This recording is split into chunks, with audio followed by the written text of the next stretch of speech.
Hi, this is Tom Power. I host Q on CBC Radio, and I want to tell you about our new podcast, The Q Interview. It's a chance for you to hear some of our favorite conversations, but on this podcast, we'll go a little deeper, maybe a little longer. Sometimes you'll hear these conversations before they go on the radio, and sometimes you'll hear things you won't have heard on the radio, like when Dave Grohl told me he was thinking of moving to Newfoundland, or when Barbara Streisand told me the real reasons she doesn't do too many interviews. You can subscribe to The Q Interview wherever you get your podcasts. This is a CBC podcast.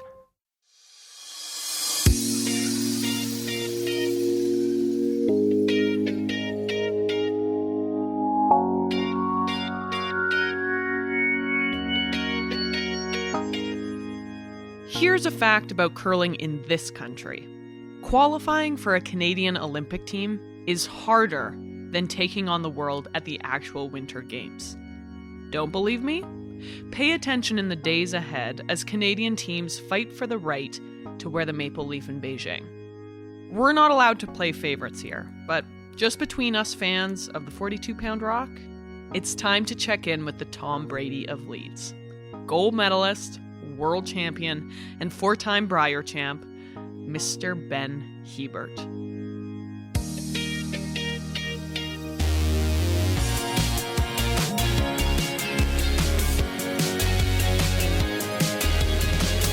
It's Player's Own Voice. I'm Anastasia Busas.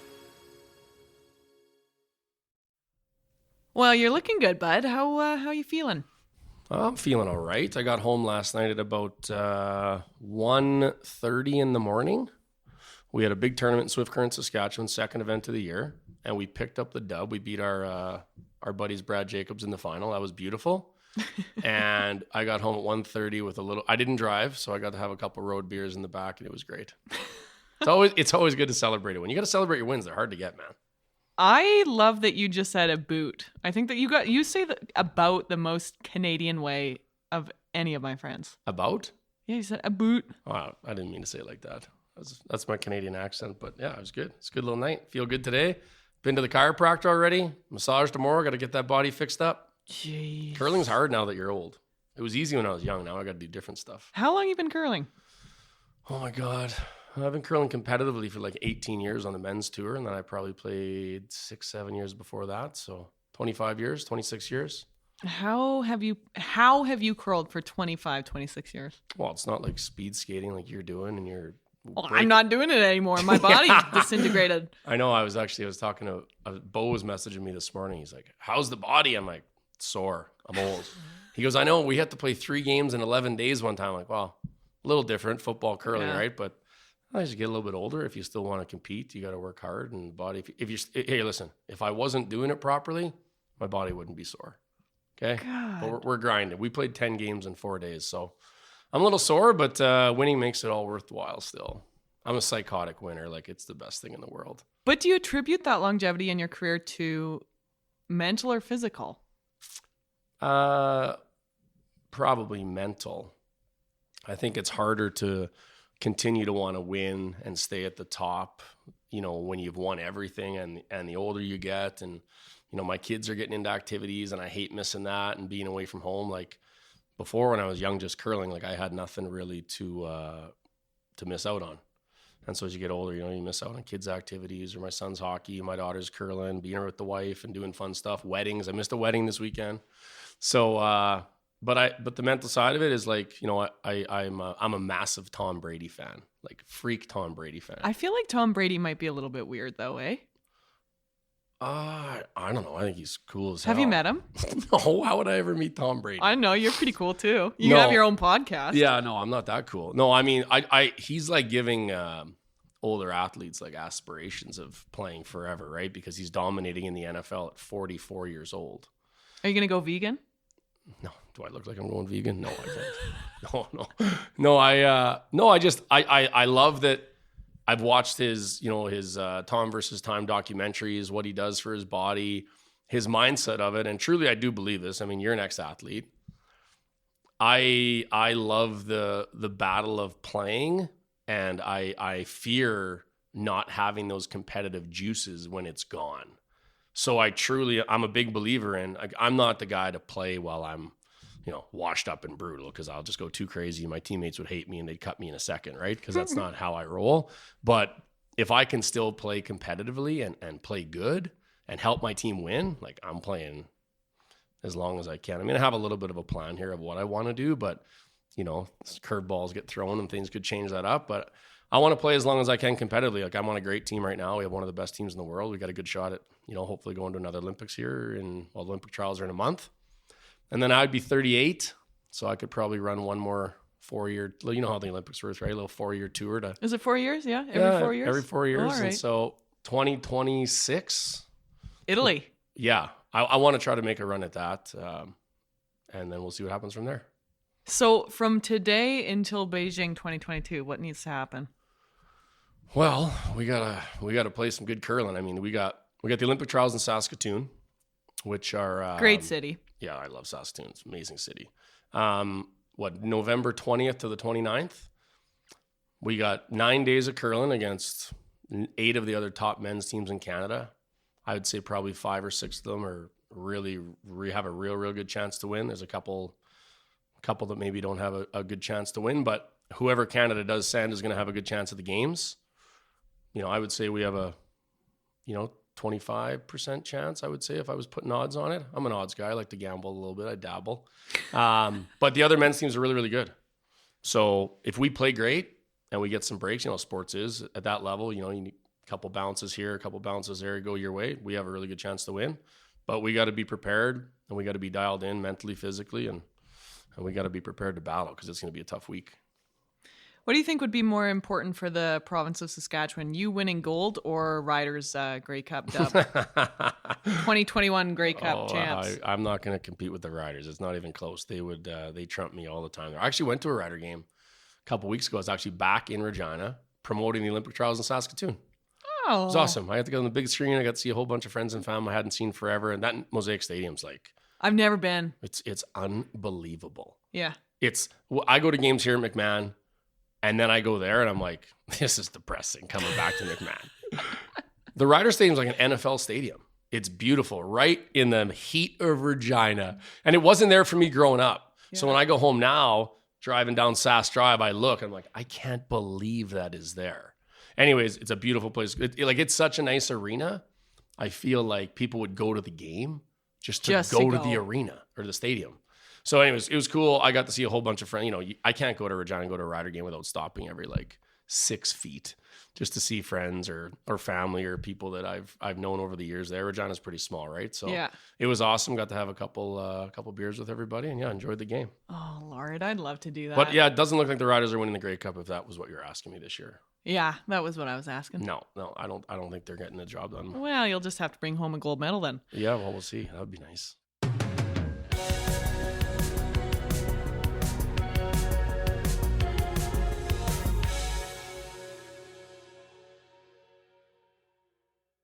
"25, 26 years you've been curling though, bud.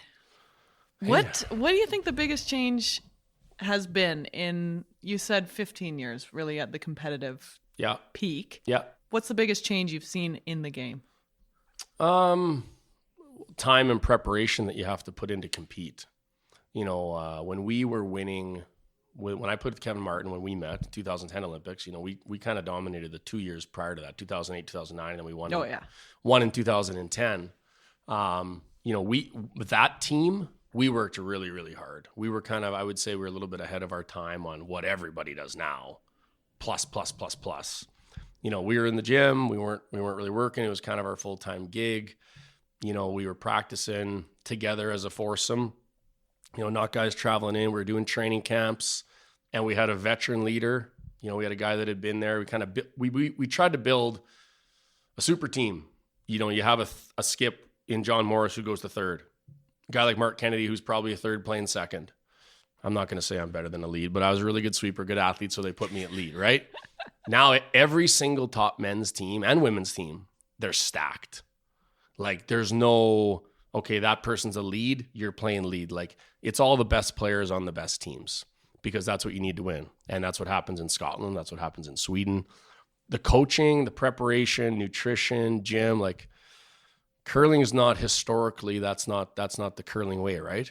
It's, cigarettes on the Yeah, ice. smoking a pack of darts. Right, drilling pizza, doing your thing, which, by the way, I still do drill some pizza. But it's like, it's just changed that way, the physical side. And obviously curling becoming more professional, like when you see it on television. You know, you and me were talking just prior about, you know, the women and men having equal ratings on TV.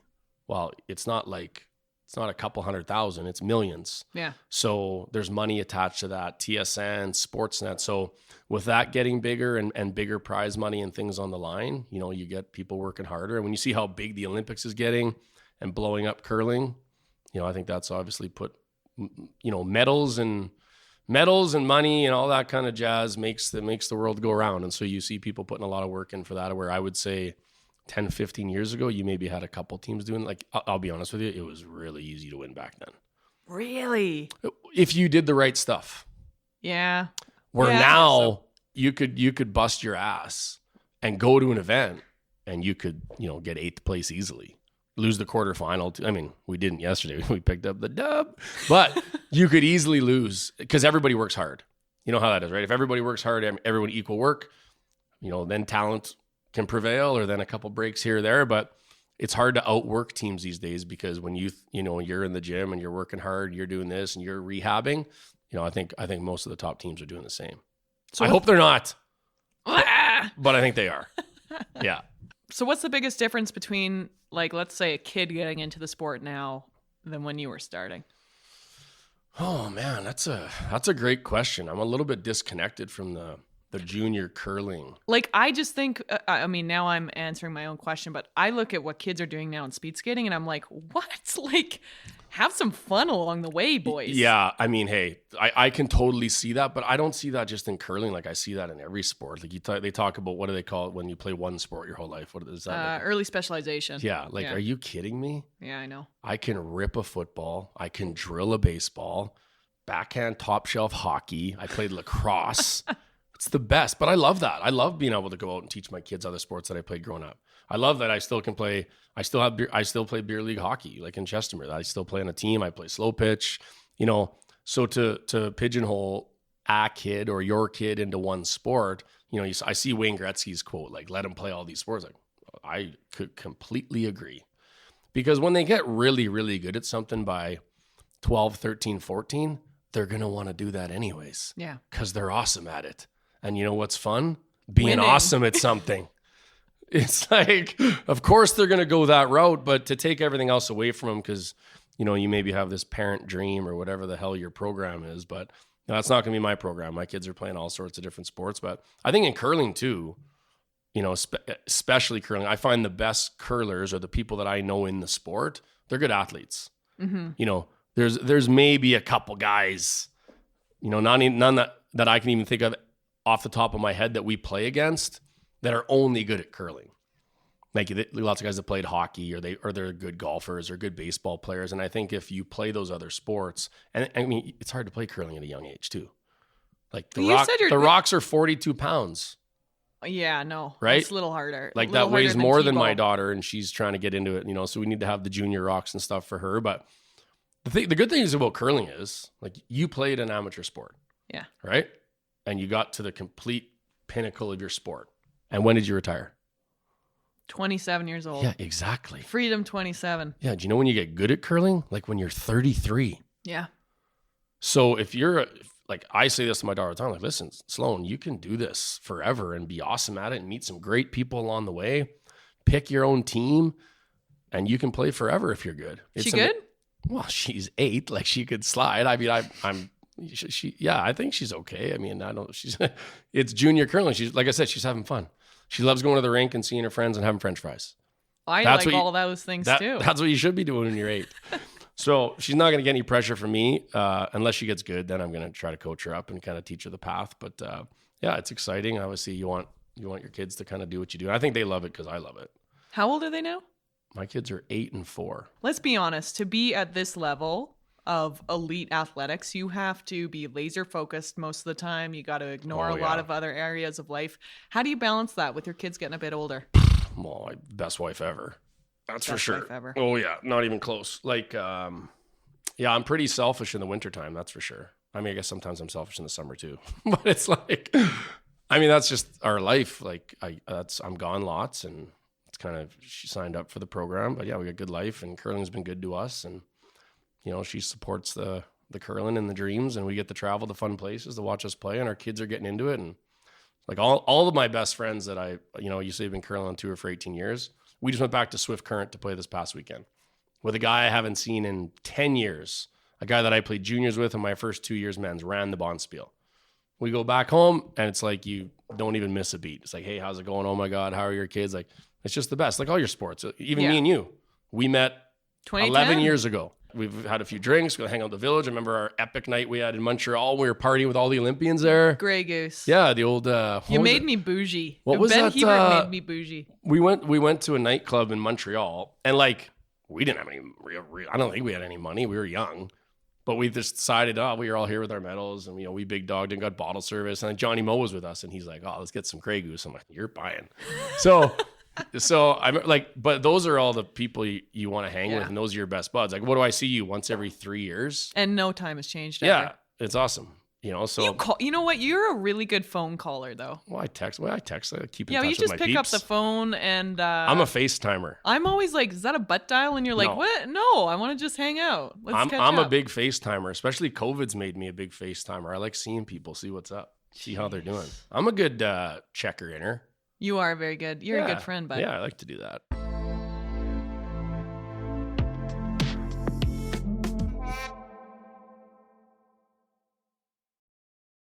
He smashed pretty much every Billboard and streaming record that matters. It has already been streamed more than 1 billion times. Billion. People still to this day point to, this is the moment everything changed. But whether you agree with those claims or not, this podcast isn't really about him. Either you're not an astute businessman, or you're inherently racist when it comes to black music in this country.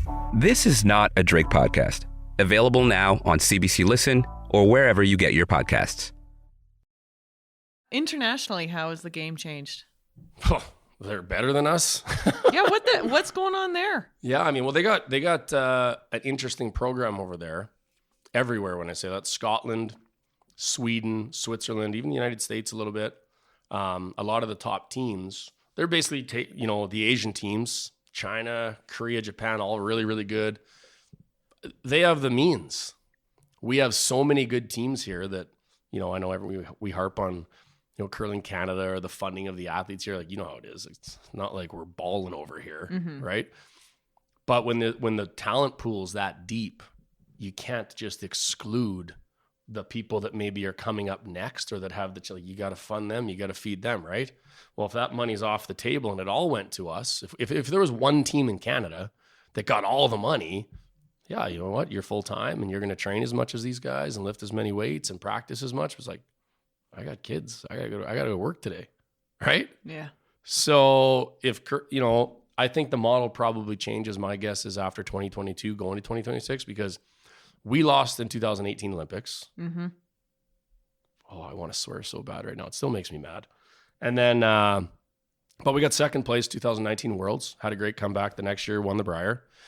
And then Brendan Botcher down the highway at Edmonton beat us in the Brier final last year. He got sixth at the Worlds. That's no good. You know, so when that happens, and then I think our ladies got sixth as well, you know, some alarm bells came off just saying, we might have to look at the model, and maybe a few more funds need to go to some different teams to be able to train as much as these other countries. But the depth we have in Canada compared to the depth they have in their countries is like not even close. It's not even close. Not even close. What countries keep you up at night? Like, who are you like, ooh, they Sweden and Scotland are both very, very good teams.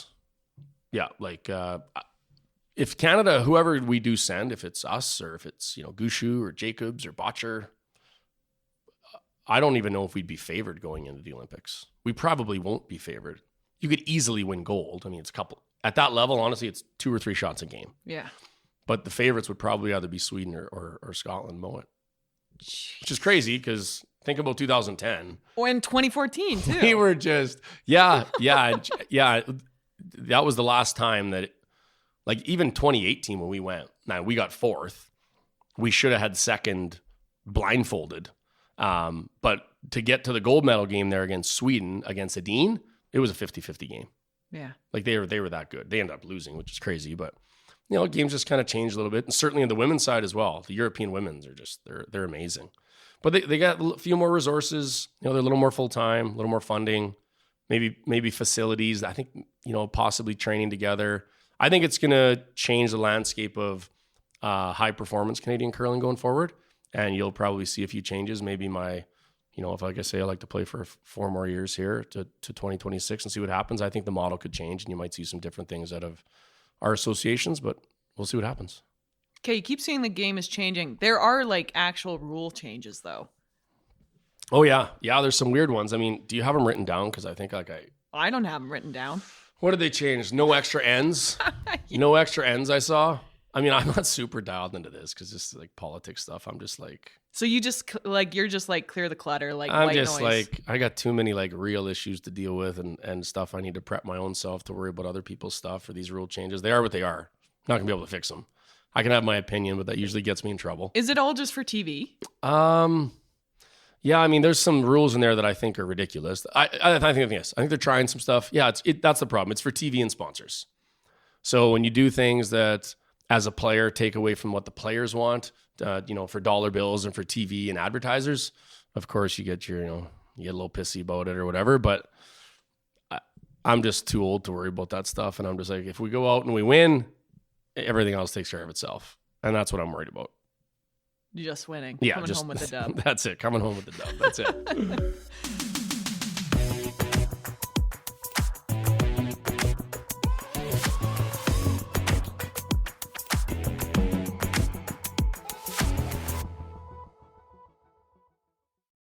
I told my dad, by the way, that we were connecting, and he was like, just ask him if he's the greatest lead of all time. I was like, no, I'll already know the answer. He'll say yes. Well, I don't know. I mean, that's a loaded question because you know what they say? It's no different than like when they talk about these other athletes at their positions or sports about the GOAT talk. And you never know because they never get to play against each other. It's just hypotheticals. TSN did like a little voting poll a couple of years ago and gave me the nod. So, I mean, I'm going to take it. I mean, a nice little feather in the cap. But, I mean, leads, it's a position that you need to have good players on your team to get some recognition. So if I'm the greatest lead of all time, it probably means I have had the best teammates of all time, which, I mean, really hard to argue I haven't had the best teammates of all time. Yeah, you've had some beauty teammates. I got a couple deep rosters that I've been on, right? But, I mean, obviously I hold my own at lead and numbers are good and still in good shape, sweeping good. So, who are some of the teammates you'd take a bullet for? I love all my teammates. Currently I'm going on 8 years here with Kevin Cooey. So, we've had some great success together. He's one of my best friends. Certainly him. I have a long-term, connection with John Morris and Mark Kennedy over those years. I kind of like grew up curling with those guys. Mm-hmm. So it'd probably be my 3 tightest. I mean, dude, I love all my teammates. And Kevin Martin, like, complete prick, lots to us. But we were young. Yeah, yeah, he needed to scold you, maybe. And we didn't realize a lot of the times maybe what he was doing or maybe what he was trying to do. His like way of doing things, not the answer. At least not the way we would do it, but he was right about 90% of the stuff. Some of the stuff he's delusional, but he was an awesome teammate for like teaching us and like a lot of the stuff that I learned, like even off ice stuff about sponsors, finances, like we got into some talks, like we were 22, 23 years old. So he was great for that. Brent Lang, Jennifer Jones's husband, we got curling together for 4 years, went to the Olympics, won a Briar together, one of my best friends forever. Yeah, man, I don't know. I don't have anything bad thing to say about any of my teammates. Love them all, and I owe them all a lot. If you're going to give me that title, it probably doesn't have too much to do with me, mostly them. That was a very gracious answer. I will say this. I think you are one of, pound for pound, every Canadian Olympian's favorite teammate, though. No, but when we win. Wow. I don't think my teammates like me that much when we lose. I get a little hot collar. You are one of the folks that like keeps that Olympic team a family. I will say that. I think you talked to Lummer on your podcast about our rec hockey team. Oh, for sure. And you got booted out of the game. It's the best. He's like, I played with I think Brady Lehman was on the team, Lummer, Gilmore. Oh man, there was a bunch. Was Sam Edney on it for a minute? Yeah, I don't know. Sam was never there when I was there. Maybe, he doesn't or maybe like ya. before or after. But like I go out and I'm the only curler, and these guys are all in pretty good shape and they can skate. And I'm like, they're like, who's the curler? But I played hockey my whole life, so I get out there. I was wheeling, and they're just like, holy. And the other team, I think we kind of like got in like a little scrum, like the first game. And I'm like, well, I'm not having any of this. So I was just, Trevor White. Oh, beauty. Yeah. So Alpine athlete. Yeah. So I just start chirping, and these guys are like, this curler's unbelievable. Like, I didn't know if they've been unbelievably good or bad, but they just couldn't believe that I was like, I'm like, guys, it's hockey. We're not here. This isn't for fun. This is competitive. They're like, well, it's actually C division. I'm like, yeah, but this is our Stanley Cup. If this is as good as we're getting, we're going hard. So I love staying in touch with our Olympic buddies. But anyways, best part about the games for me, both games, winning, losing, everything, like meeting the other athletes, the Canadian athletes, like that's why I started this podcast with Bo on the other side. It's like, I like hearing other athletes' stories. I like meeting other athletes, hearing their background, where they came from, what they had to do. Like it's something I'm intrigued with. So I like talking about it. And when he says Bo, he means Bo Levi Mitchell, the QB for the Stamps, by the way. Yeah, sorry. Big See, look shot. how you're good at this. You like follow up and listen, go back. See, that's the thing. We're doing this podcast, me and Bo Levi. We don't know what we're doing. That's why it works. We are winging it. You are much, you're more polished than us. So, but you've been doing it for a little while. I've been doing it for too long. That's I'm getting old and gray. Biggest lesson learned from 2018 though. They always say you're supposed to learn something when you lose, right? Mm-hmm. Yeah. Leading up to those games, we were super prepared. If there was something that we didn't do, I'd probably look back on it and be disappointed because you left something out there, you didn't do something the right way. Man, we were super prepared going into those games. We did all the right stuff. We played pretty good. We actually had a great week. We finished second place in the round robin. I mean, the only thing I would say you really learn, like, what do they call it? Like performance on demand or playing big in big games. We just kind of, I wouldn't say we didn't choke by any stretch. We certainly had chances to win that game. But the semifinal against the Americans, you got to, big players play big in big games. And we actually just had a bad game. Like there was no, it wasn't nerves. It wasn't not practicing. It wasn't being in a good mental state. Our coach had us dialed. Just kind of an off game. So what did I learn? Play better in the big moments and bury it and, stay sharp. Can you put your finger on what went wrong though?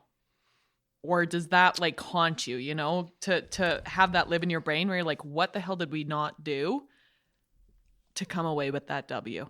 I mean, it haunts me because of the opportunity.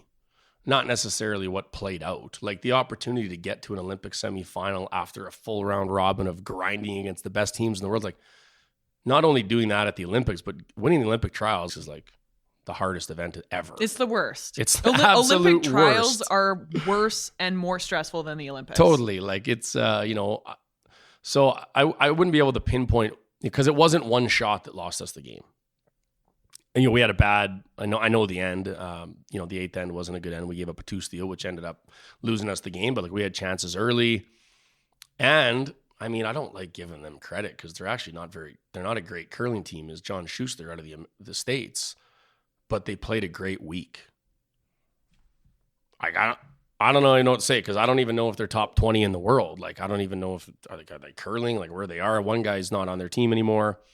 But like they're not, I don't even know if they're the best American team. Like there's another team that's better, but they kind of won that and that was the top of the mountain for them. I mean, that's the top of the mountain for everybody. And then they kind of disappeared. Like I would have bet my house Sweden would have beat them in the final after. I remember getting on the bus after we lost, just like depression den city. And I walk on and in Korea, we're not like we were in Vancouver, just hop in a cab or your buddy there to pick you up. Like we were on the bus with all the other athletes. And I remember seeing the Swedish guys and they were just like, I don't think they said, I think I said it probably just to be a dick. I was like, well, congrats on the gold. So I kind of jinxed them, I think. But yeah, I mean, it was a Cinderella story for them. And I guess, hey, you can't win everything. We've been on the other side of winning lots where we get to hoist the trophy and, peacock and stick your chest out and feel good about yourself. And that was one of those times you don't. But you know what taught me? Sports are alive and well. Like that's what sports are for. If you could predict everything that happened in sports and the favorite always winning, etc., Boring. Boring. And so, you know what? We were on the wrong side of it, and I hope I get another opportunity to be on the right side of it. What's different this time around than in the lead up to Pyeongchang? Well, I like having John Morris back on my team. Mm-hmm.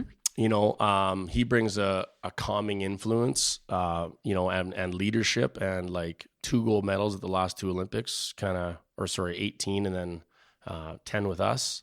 You know, he's got that winner mentality. You know, I think Kevin Cooey's still the best skip in the world. He's playing great. He's got all the shots, really good mindset, very good perspective. And I love having our third BJ Neufeld because he hasn't been there yet. So we got that hunger and almost that like naiveness of what it is or how to do it because he's never done it. So, and he really wants it, you know, so I don't think, I mean, my old team that won the trials, I mean, that's a big feather in the cap to win those Olympic trials that week. So nothing negative with that or this, but I mean, going in this time, I mean, I guess we're 4 years older. I guess we should be smarter. And right? better looking. Am I getting better looking? You are. God damn, I love it. My wife says that. She says, oh, you're getting better looking. I'm like, you married me when I was ugly then. But whatever, I'm trying. You do have the best wife in the world. Oh, yeah, by a mile. Yeah, she's great. She keeps the train on the tracks at my house. That's for damn sure. I'm a busy guy. I got a full-time job running the pod. I'm curling. I'm gone. So I keep the lights on. She keeps the wagon rolling at home. It's a good deal right now. It's always a pleasure to have you on this podcast, my friend. I feel like I could have just like gone to the bathroom and you could just done a monologue for 30 minutes. Oh, yeah, right. Well, hey, I'm happy to be back on the show. I'm like glad to help you out. I'm like, you're back in Calgary. Good to see you back in Cowtown. You know what? I do miss Calgary. I miss friends like you. You said you've been on a little bit of had a couple beers with mom and pops and I have, some friends. They ask about you all the time. You probably need to go have a beer. We should go have a beer. I think we should. Okay, Should we do that? I'm happy to end it right here. All right. Good day at the office. Peace.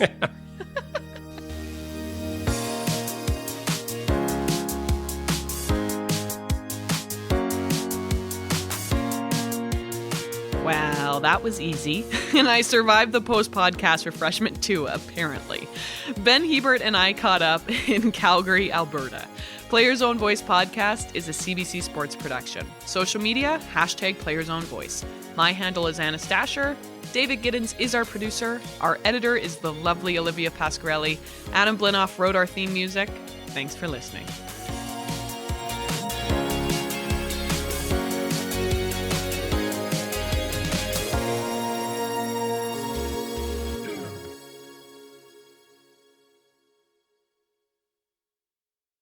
For more CBC podcasts, go to cbc.ca/podcasts.